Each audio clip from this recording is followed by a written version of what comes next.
I can speak for a lot of women and probably a lot of people in the general grief community that we don't need tissue boxes, the timeouts.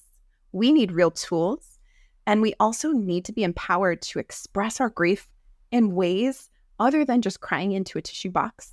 Because that's literally what I felt like my choices were. My choices were to go back and reemerge into the world or to cave in on myself and be a hermit in my own home, fully like engulf myself in the grief and just, I don't even know if I would ever come back. You just lost your loved one. Now what? Welcome to the Grief and Life podcast, where we explore this new reality through grief-colored lenses. Openly, authentically, I'm your host, Nina Rodriguez. Let's get started. How can we support ourselves during times of deep sorrow? Today we welcome Lauren Paz, who is a mother of two heavenside, a wife, and a seasoned critical care nurse. But beyond these roles, Lauren is a guiding light for those navigating the intricate journey of grief related to pregnancy loss. And as the founder of A Soulful Sorrow, Lauren provides a sanctuary for women to honor their grief, embrace healing, and rediscover purpose after loss. Her approach is deeply rooted in spirituality and mindfulness, offering a nurturing space for transformation and resilience. Lauren has a lot of wisdom to share with us, and I would like to give her a very warm welcome to the Grief and Light podcast. With us today, Lauren. Thank you, Nina. It's truly an honor and a privilege to be here with you today.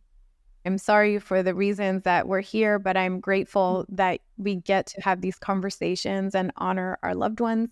And I really appreciate that right before we hit record, you lit a candle in honor of your babies and the loved ones that we're remembering, including my brother today. So please take a moment to just think about your person, your persons, and we honor them through these conversations.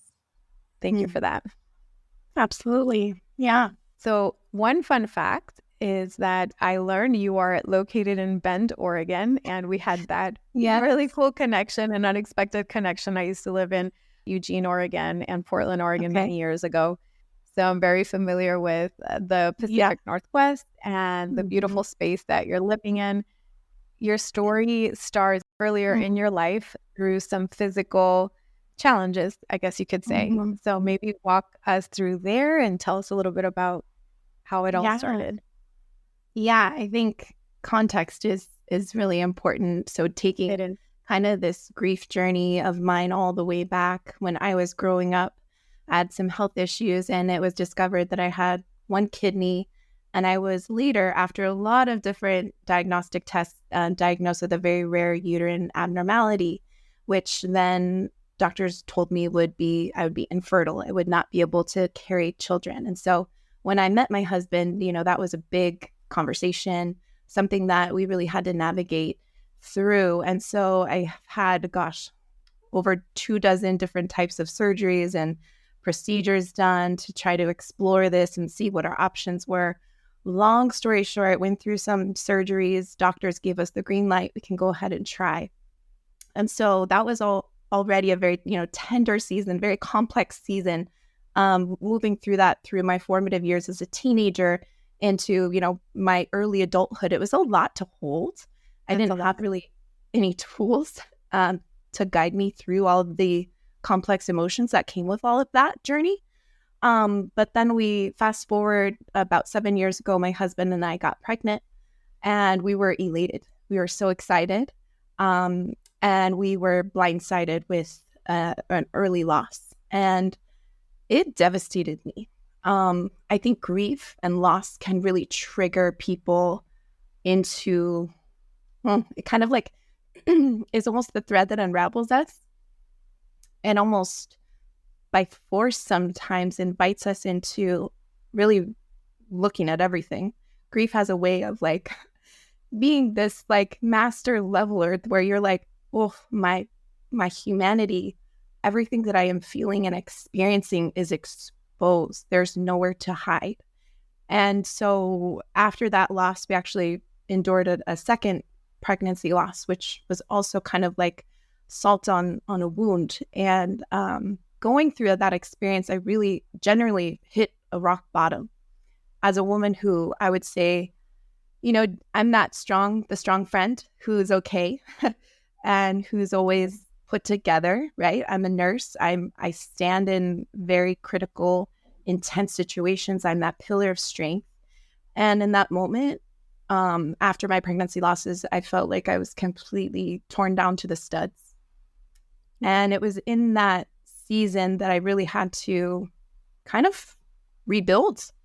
That's kind of where I saw this glaring lack of resources out there for women who are dealing with and navigating this type of pregnancy loss.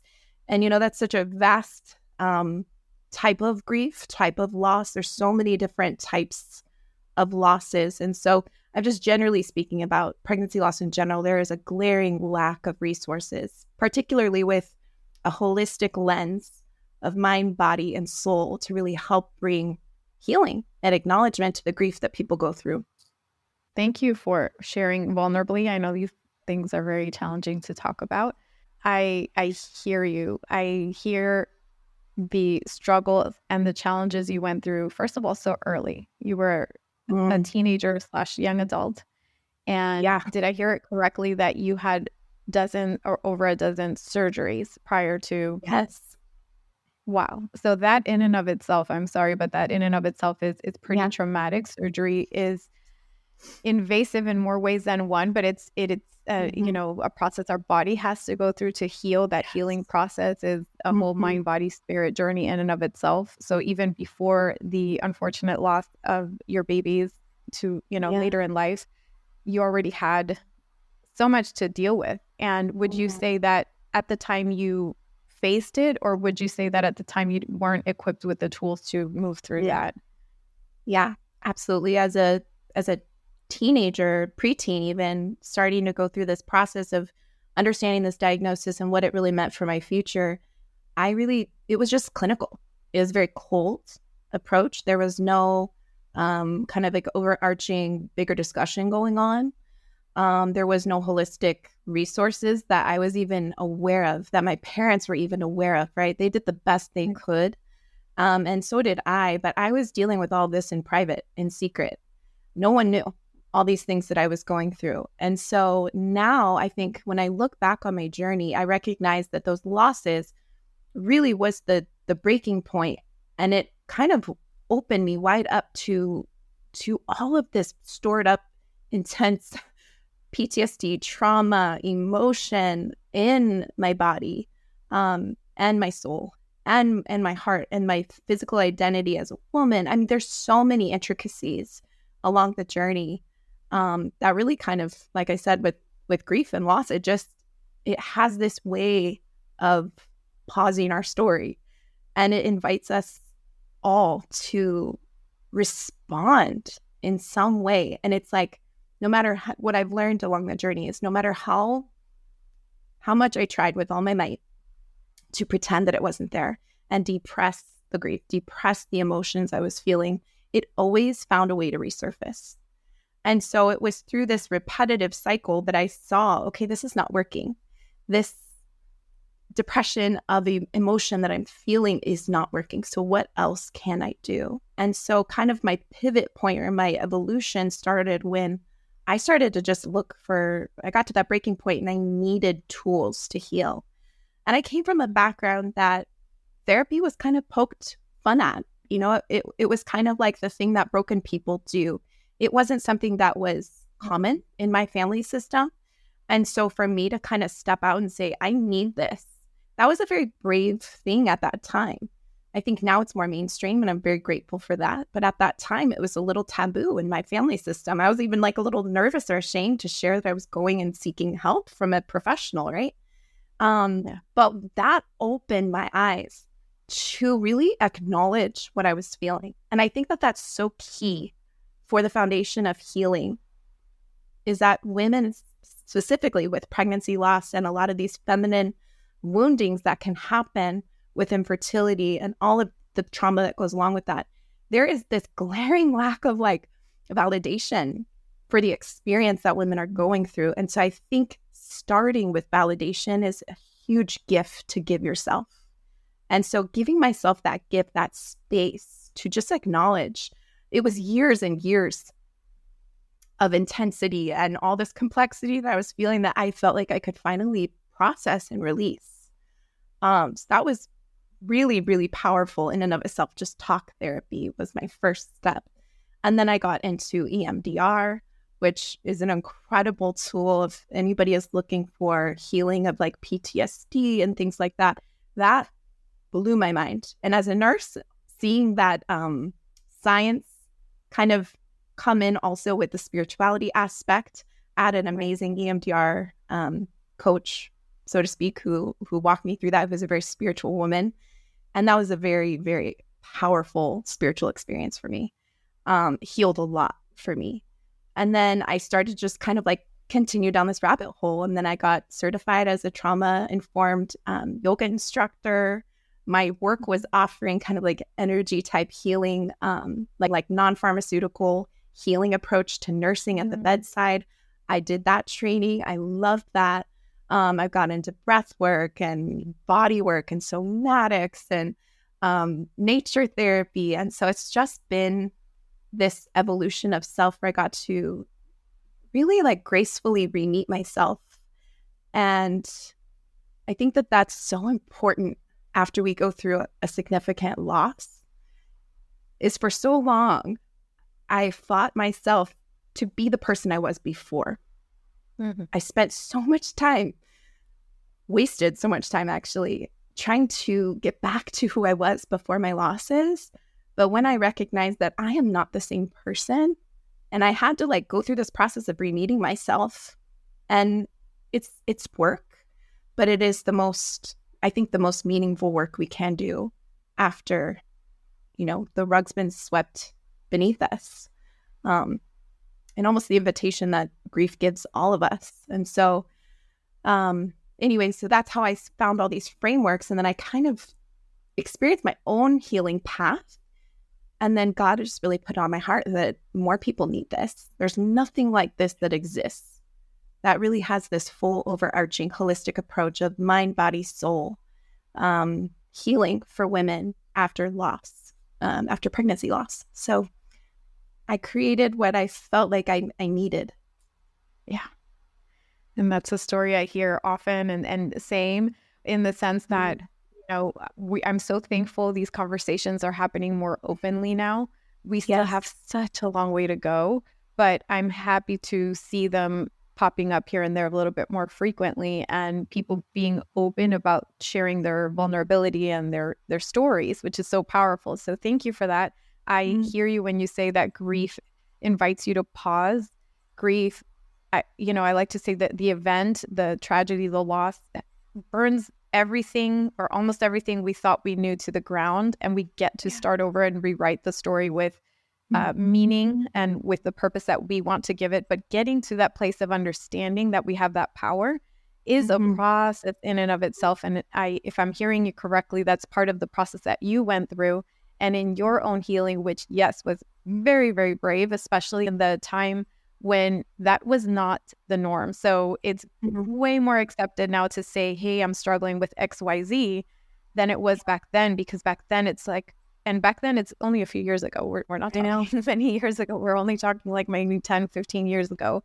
It is definitely an act of bravery. So I love that you recognize that openly and within yourself. That's huge. Because people who admitted to struggling with some personal issue, whatever that is, were seen as weak. And to say, no, it's not weakness. It's a point of strength. I'm admitting that there's something that needs to be addressed. That is huge. So just taking a moment to highlight that, because in this new realm of open conversations, we can sometimes take that for granted, but it is now and then, and especially then, it was a very big deal. So thank you for the work that you did, and now you get to share with other people.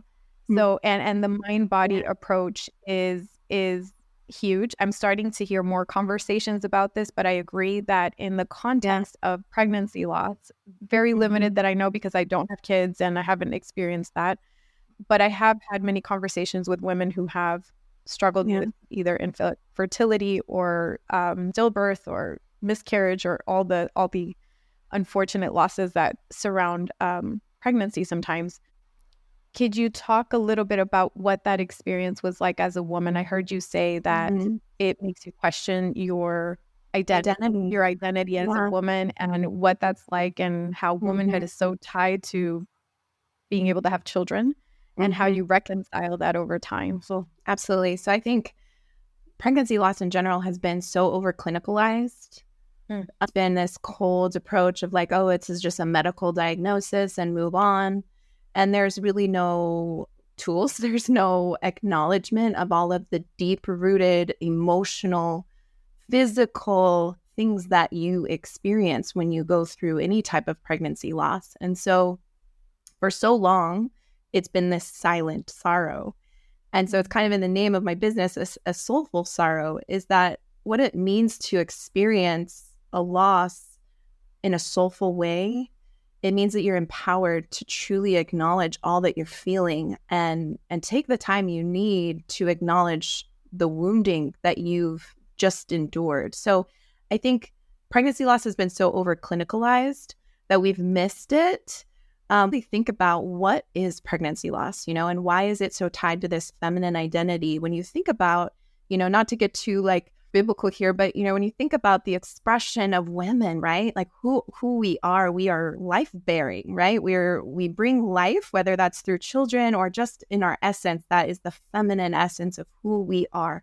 And so this big expression of that, the greatest expression perhaps, is pregnancy, right? And bringing forth children into the world. And you get to co-create with the Creator. It is this intense, beautiful, rich time as a woman. And when you're entering into that, right, there's all this heightened energetics that are happening. You feel just so spiritually in tune with Creator. And, energetically, there's a lot going on in your womb and your body to prepare for that. And then all of a sudden, sometimes in a flash, right, you cross over from this like highest expression of life to the expression of the absolute opposite on the spectrum of death. And that all a big amount of time. Yeah. And that all happens within the container of your own body. Like that is a lot of intensity. That is a lot of emotion. There is a lot of energy that we just covered. And it's like a lot to unpack there. There's a lot to sit with. And I think that giving women permission to acknowledge the fact that they just went on this roller coaster of not just hormones and all of these things, but it's like the energy, the emotion that comes with all of that. And then to emerge from this experience that you thought was going to be the most blissful thing, to have it end completely devastating way, it's very rattling. And so it really, for me, was an assault on my feminine identity. I felt like a failure. And I know that that's so common for women. 80% of women say that they feel shame or guilt after pregnancy loss. There is this crazy taboo that's surrounding pregnancy loss that women feel like they can't share or talk about it because there is this underlying feeling that I failed. I didn't do what I was supposed to do. My body failed me. I had like this intense distrust with my body, with myself. And so, when I talk about pregnancy loss, it's like there's this whole discombobulation that happens with your mind and with your body and with your soul. And so there has to be like a recalibration that happens after each and every loss. And it's not to restore, right, to get you back to who you were, but it's like, how can we integrate the loss and the lessons that are sitting in this soil that can be so rich for growth, but it can also be so rich for shame and lies and so much difficulty with like mental health. And that's where I was. After my losses, I was having crazy amount of anxiety, sleep disturbances.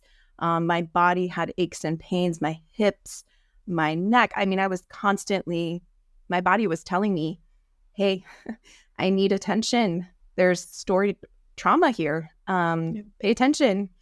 Let's release this. And so that's kind of what I'm so passionate about, is allowing women to have tools to access and acknowledge and have permission to acknowledge and validate but then move towards processing and metabolizing what they've gone through so that they can extract some meaning making from the experience. Because I would say probably one of the most heartbreaking things about pregnancy loss is that it feels, and maybe with all grief, it feels kind of senseless for a period of time.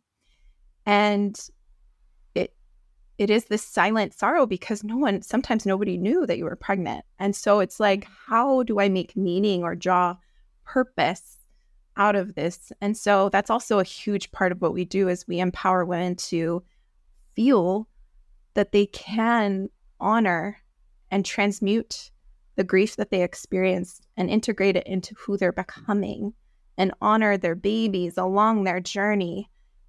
And I think that for so many women, this grief has been this like secret thing that they bottle up and they put on a shelf and they don't dare speak of again.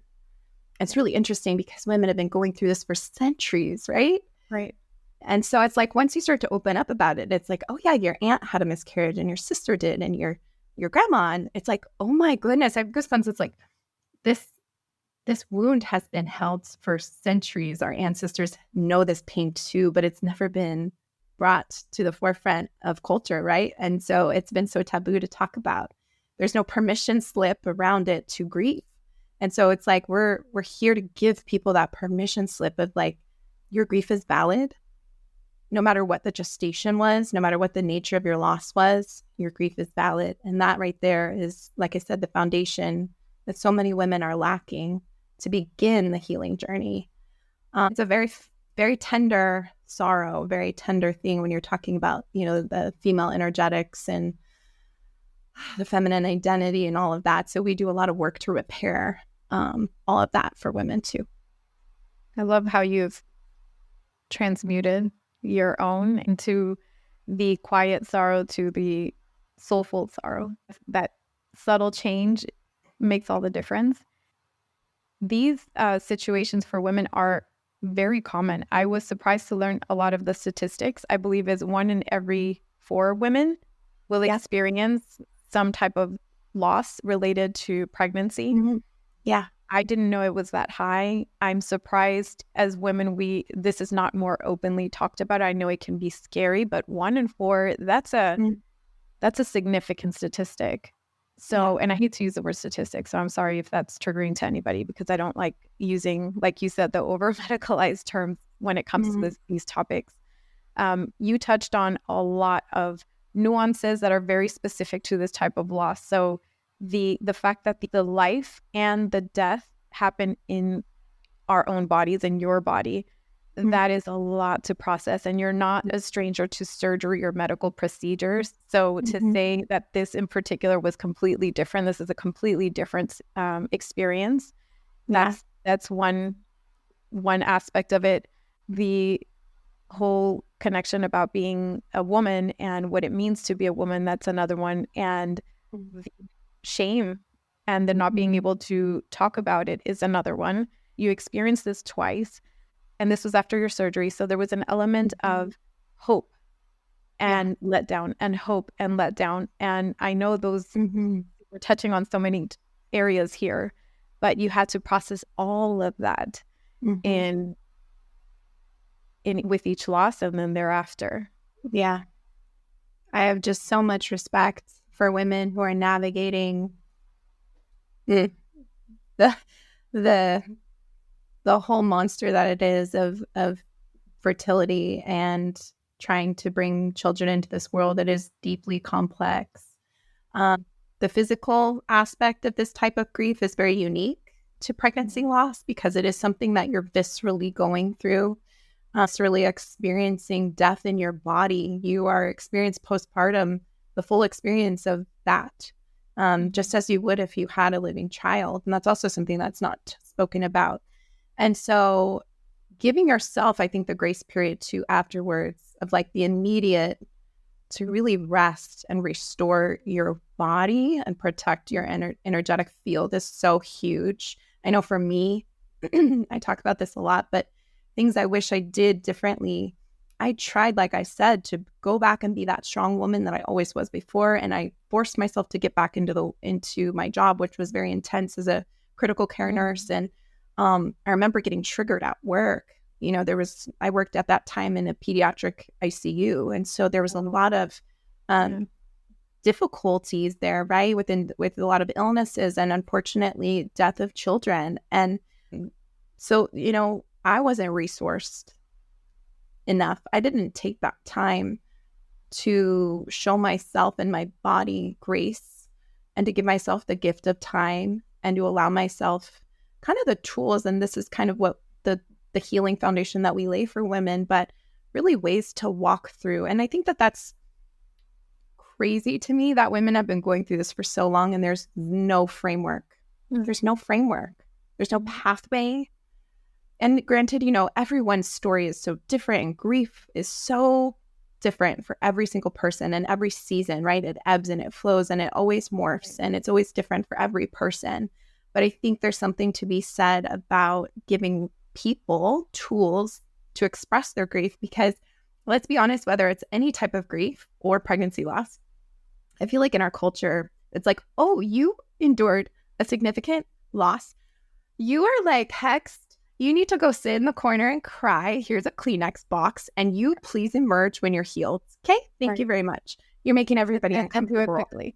Yeah, right? And do it as fast as possible, please. Right. And that just blows my mind. And, I think I can speak for a lot of women and probably a lot of people in the general grief community that we don't need tissue boxes and the timeouts. We need real tools.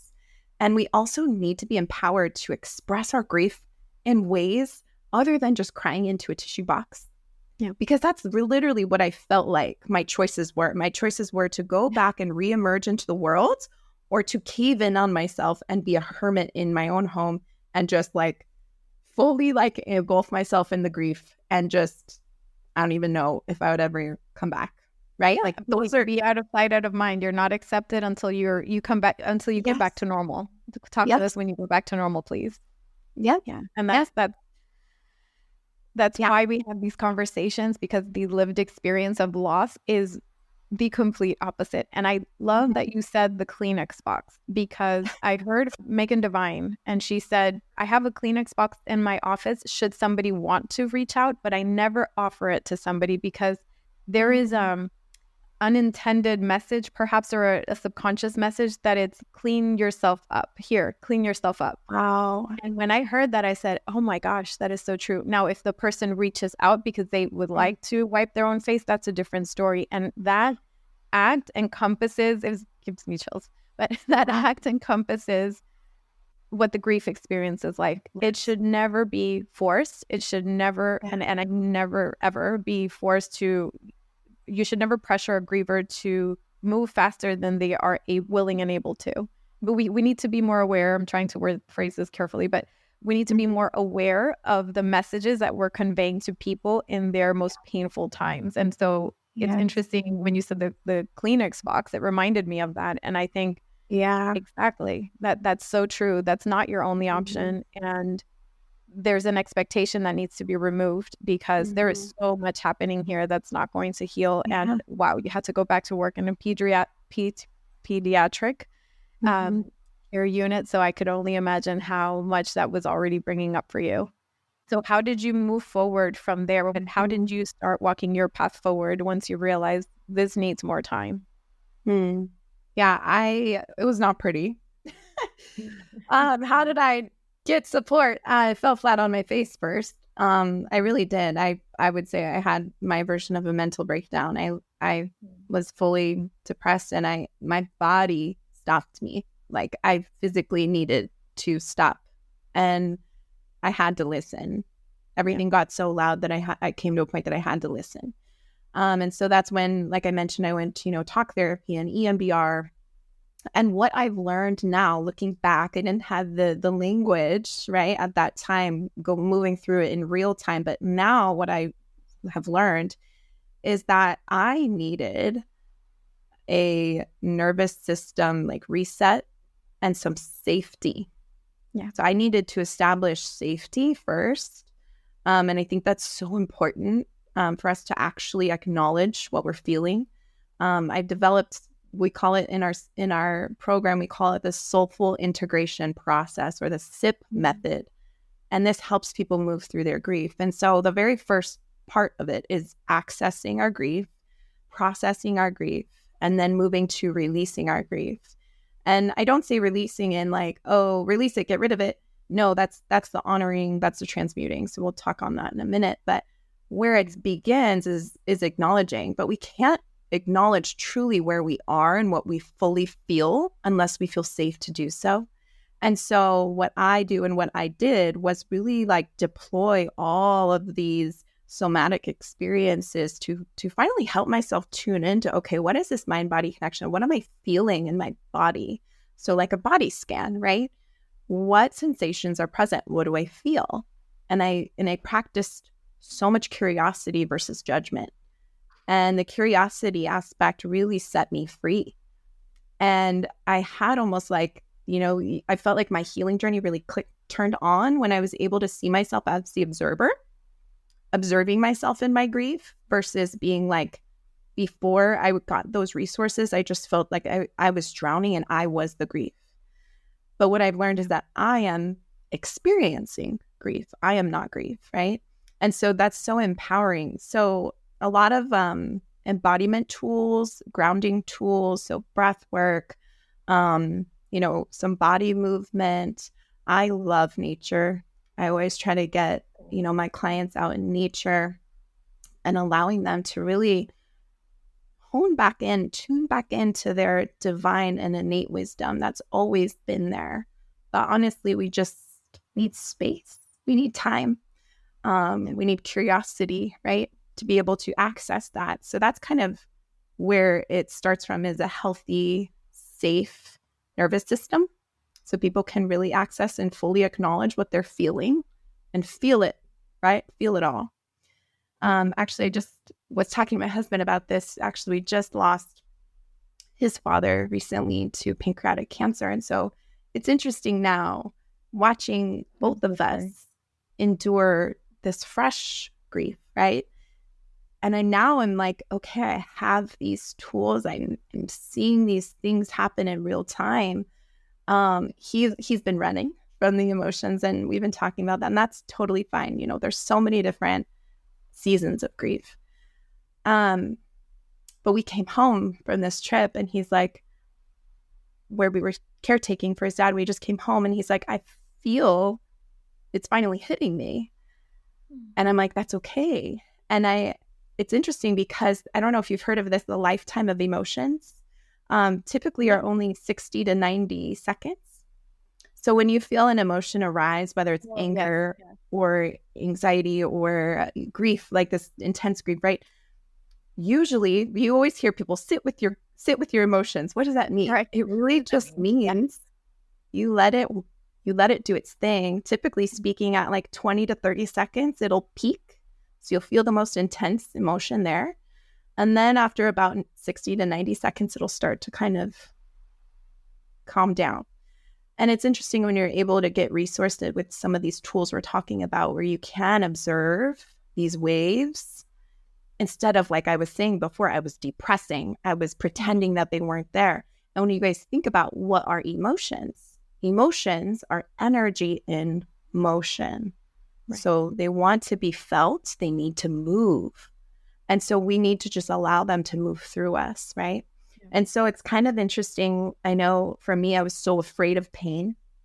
I'm the Enneagram 7. I don't know if there's any other Enneagram 7s. Like, we are hardwired to just like, no pain at any cost. And so to sit with pain is, as humans, we want comfort. We're not wired for that.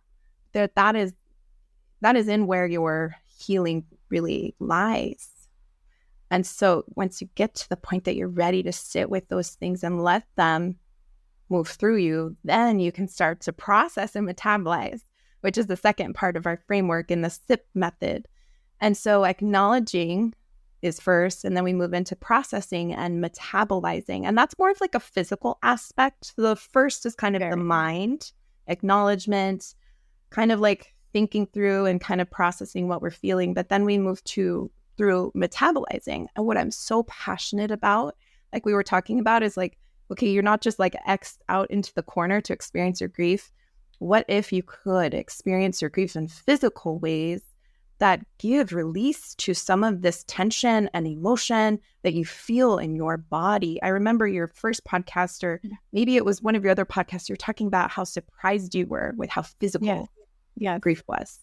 It scared me and terrified me, because what you said about the cycle, I've heard about it as a cycle. So we are taught to avoid pain, and we're taught to almost fear it. So in that cycle that you were talking about, at the 20-second mark, let's say, if it goes to 30, we're like, okay, it's enough. And we pump the brakes so hard. And that doesn't allow the cycle to continue. So I completely hear you. And that's so powerful that your program addresses this and teaches each person how to allow the cycle to complete, so that it does what it's naturally built to do. This is the ironic part.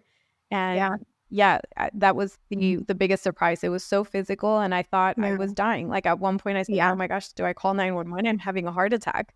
And it wasn't a heart attack. It was just a very strong sense of a wave of emotion.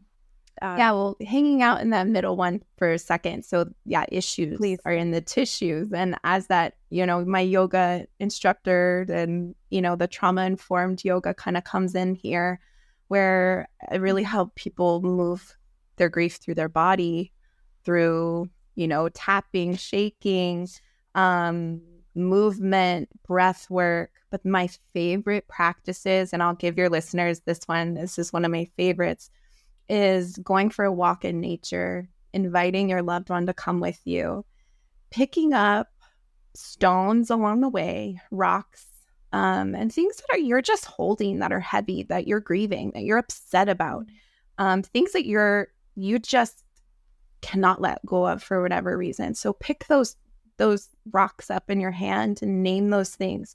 Talk to your loved one about that thing, right? Then if you are so lucky to be around water, hopefully it's the ocean or lake or pond, whatever it is, one by one, ask your loved one to give you strength to maybe begin to let some of those things go that you're holding. You can invite God into this, however your spiritual journey looks like at that moment. But there is something so powerful about that physical rotation of what you're holding and then physically releasing it. And so that's just like one aspect of kind of the embodiment practices that we help people walk through that I think are so missing, right? Like to go through that experience and to go for a walk and to get outside and to express your grief in a very tangible, physical way on a physical plane is so healing. So a lot of those types of exercises. And then the very last aspect of the SIP method is releasing. And releasing, like I mentioned, is not like, oh, wipe your hands of this, you're done, move forward. It's what is the invitation that, dare I say, I mean, I know this is kind of maybe a polarizing belief I have, but I genuinely feel, especially when it comes to pregnancy losses and these little sweet souls that come into our life, they are here and they are teachers. And when we open ourselves and when we get to the point, we've done the work where we can come to a place. I know this might sound crazy to some people listening who are deep in grief, but I've gotten to the place, and so many women can get to the place where you actually can find and harness some gratitude for the experience that you've gone through, because you have grown so much through your grief. You didn't just get through it. You actually got to grow through it. And that's kind of like the capstone or so to speak of our program, is women writing gratitude letters to their children about about the ways that they've enriched their life and their impact. And that gives meaning to moms who really need it. Because in a loss that's invisible, or a loss that isn't acknowledged at large by our culture, that is the beauty, that's the transmutation, that is the honoring that gets to happen when you move forward. And I've also designed, which is just like so needed, a framework for women to have a ceremony of remembrance for their baby. because that's something that, as humans, we need meaning making. When you think about when a adult or a child passes away, right? We have all these rites of passage, right? We have ceremony and ritual around death. And it's a really important part of the grieving process. Very important. And women who have experienced stillbirth or loss are robbed of that. They're not even offered that. And so we help create and curate ceremony, ritual, ways that women can kind of guide themselves as to what feels right for them and their family and their partner, of ways to really honor their babies. Remembrance ceremony, and then moving forward, and anniversaries or birthdays and things like that. So it's really like this like parting gift almost from our program of like, you get to now carry on your child's legacy. And it's, I think, a very important piece that's missing right now in this community. I appreciate your emotions, and I appreciate how passionate you are about this topic on every level, right? Because it's deeply personal, and I'm sure you've seen it help so many other people, and that is beautifully enriching and healing in and of itself. A couple of comments that stood out to me. So on the middle part of the process, you talk about nature. I dedicated a podcast just to nature because it is the force large enough and vast enough to contain the magnitude of our grief. And I cannot emphasize how powerful it is when there is nothing. There are times when we question everything, our faith, what we're doing, what are we doing here, what now, what next? Like, everything is a question mark. Yes. Everywhere you look, there's a question mark, and your normal go-to support tools, whatever those have been throughout your life, sometimes fail at that moment. And that is one very normal. Go out in nature. It's like you said, I love the exercises that you talk about, picking up rocks, picking up something tangible. Grief is so intangible that to give it something physical to manifest through, and to move it through something physical other than your body, in addition to your body, is so powerful. So I love that example that you provided. I hope that's a good takeaway, and I hope that a listener going through grief maybe tries it and lets us know, let Lauren and I know how that worked out for you. So that's beautiful. And the writing to your baby, and I know what you mean about the release and how that third part might sound very jarring or abstract to somebody in the throes of grief and that early acute grief. I remember there was nothing, not the most well-intentioned person, my friends, my family, they said things to me that now, 5 years later, make perfect sense, and I could see it came from a loving place. But in my early grief, I could just tell them to just get out of my face because everything felt like the shards of glass. So I hear you. But if you're in your early grief and you're listening to this and you can relate to a lot of what Lauren said, and this last part feels very out of reach, that's okay.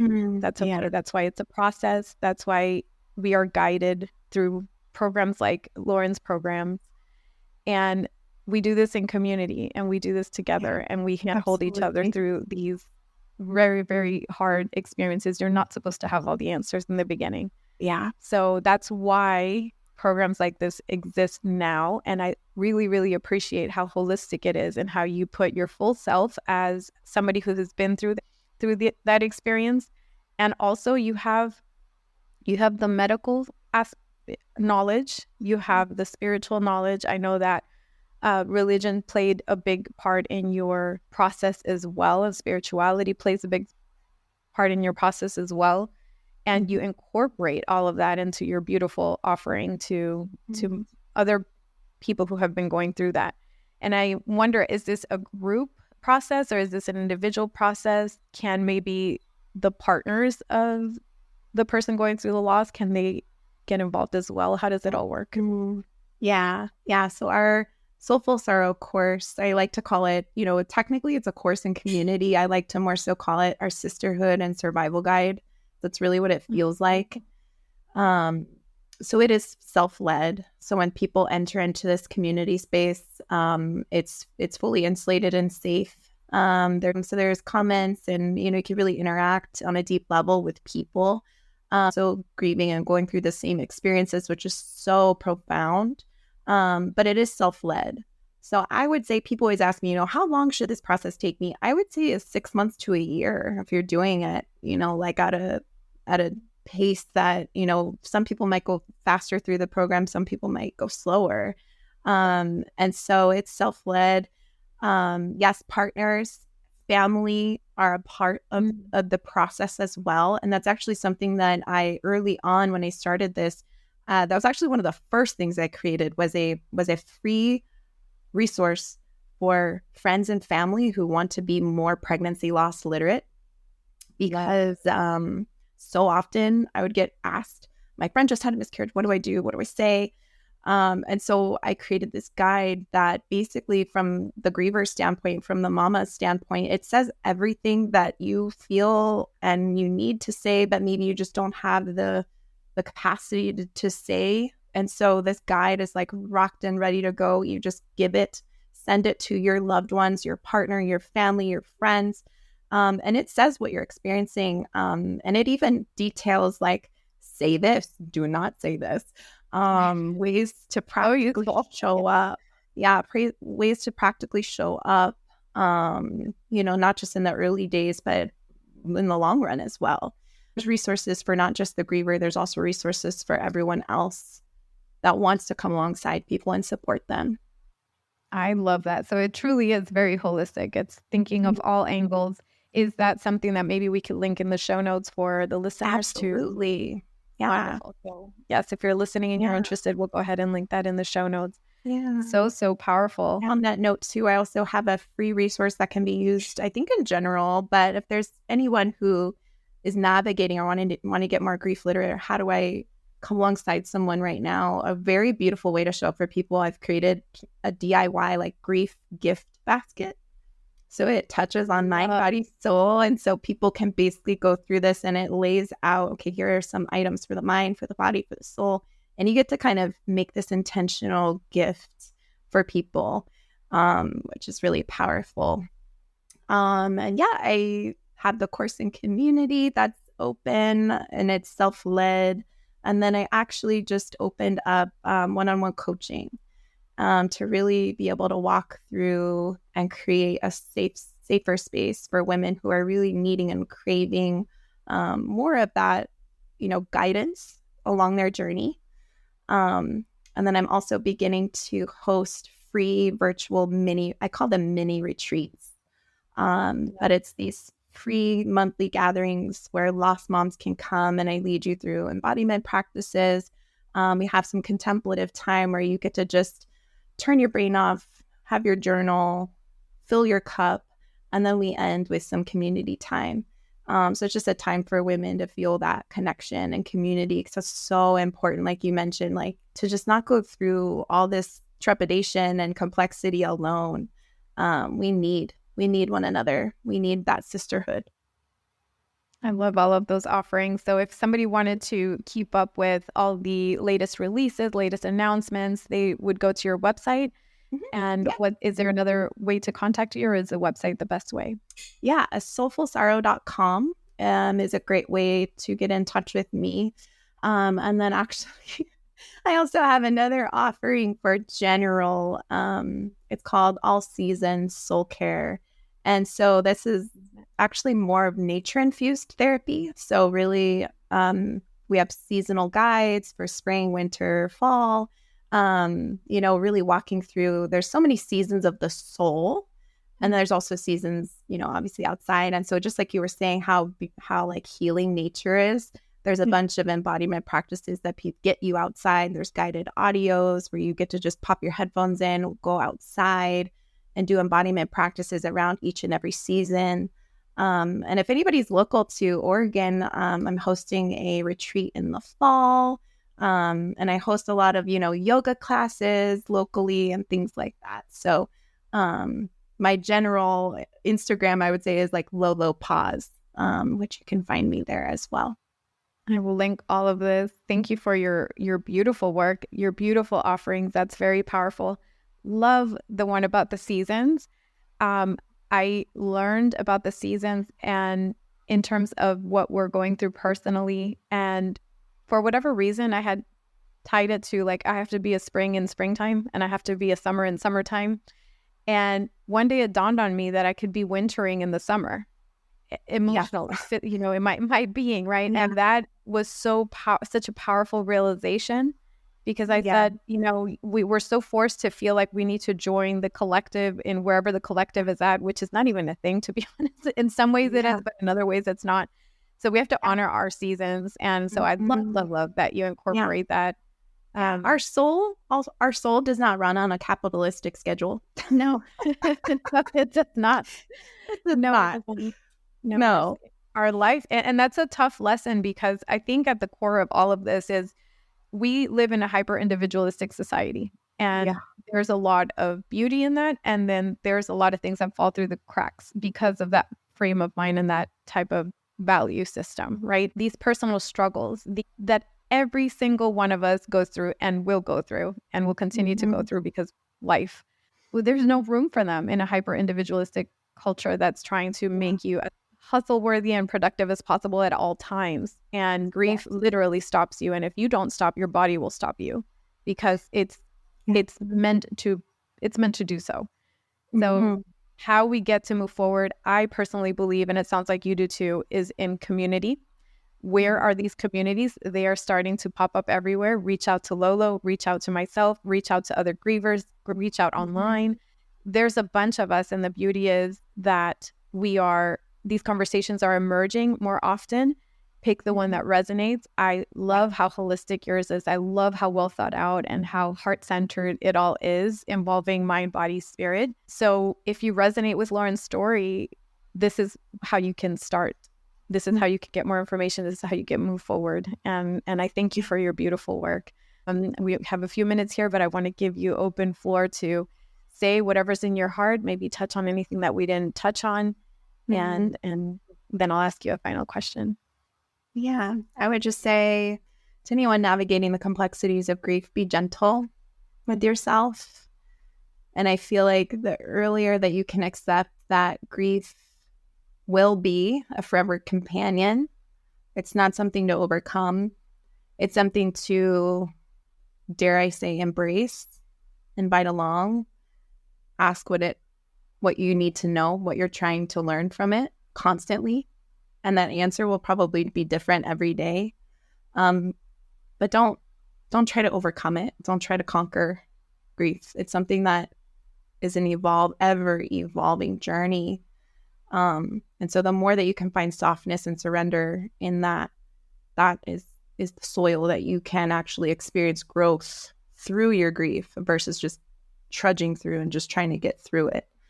That's a big piece, and I'm feeling that. I'm going through that personally right now too, in a new season of grief myself. So that comes from a very personal place. Thank you. And we're ever evolving. Our grief is ever evolving, and I honor that you are leading and helping yourself along the way, as we all do. And as a final question, what would Lauren today say to Lauren, who suffered the first loss? Yes. You're safe. Your grief is valid. Your babies are always with you. You will prevail. Thank you so, so much, Lauren. It has been an honor. Thank you very much. Thank you. Thank you for the work you do and the space you're creating. It's an honor to be here. Thank you. That's it for today's episode. Be sure to subscribe to the Grief and Light podcast. I'd also love to connect with you and hear your thoughts and your stories. Feel free to share them with me via my Instagram page at Grief and Light, or you can also visit griefandlight.com for more information and updates. Thank you so much for being here, for being you, and always remember, you are not alone.